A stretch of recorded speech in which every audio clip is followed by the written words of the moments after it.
Isang magandang araw po, welcome po muli sa aking YouTube channel para sa panibagong video. Nandito na naman tayo sa aming alagang batang barako na si Lucas. Katatapos lang niyang kumain sa rasyon ngayong umaga at naubos na niya ang kanyang pagkain. Dahil nasa 7 days na siya sa aming pangangalaga ay bibigyan na namin siya ng dewormer at isasabay na lang din ang bitamina na B-complex. Ang pag-deworm ay upang mamatay kung anumang parasite sa loob at labas ng katawan at para walang aagaw sa mga sustansya sa katawan. At ang B-complex naman ay para mas magana siyang kumain at madaling ma-digest upang ma-convert agad into energy ng alaga. Nililinis na muna ang kanyang kulungan at ihahanda ko na rin ang gagamitin sa aktibidad ngayong umaga. Stay tuned at enjoy sa panunood. Mukhang nag-e-enjoy siya sa tubig pero hindi pa namin siya pinapaliguan dahil iniiwasan namin na magtae baka malamigan.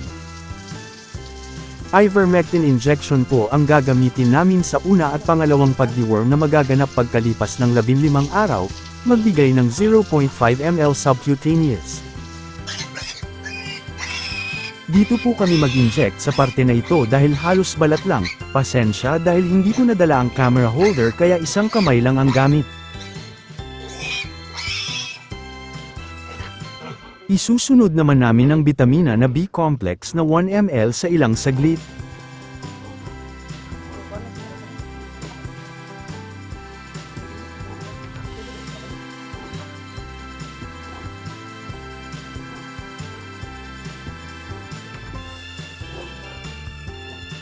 Ito po ang gagamitin namin, may ibang mga brands din na mabisa, magtanong lamang sa suking Agrivet stores na malapit sa inyo. Mag-extract ng 1 ml at inject intramuscular.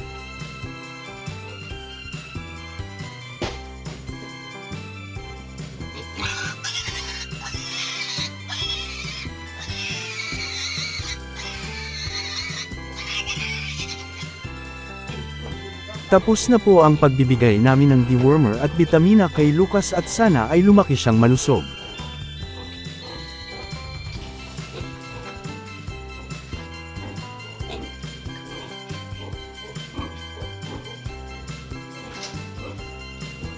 Ang iba pang mga alaga dito sa backyard.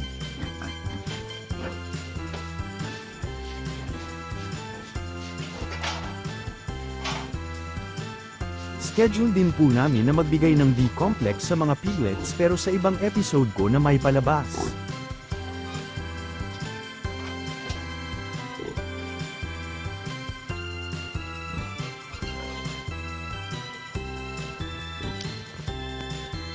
Ang inyong natunghayan ay base lamang po sa aming pamamaraan at experiences bilang backyard raiser, maaaring hindi angkop ang aming pamamaraan sa ibang mga nag-aalaga.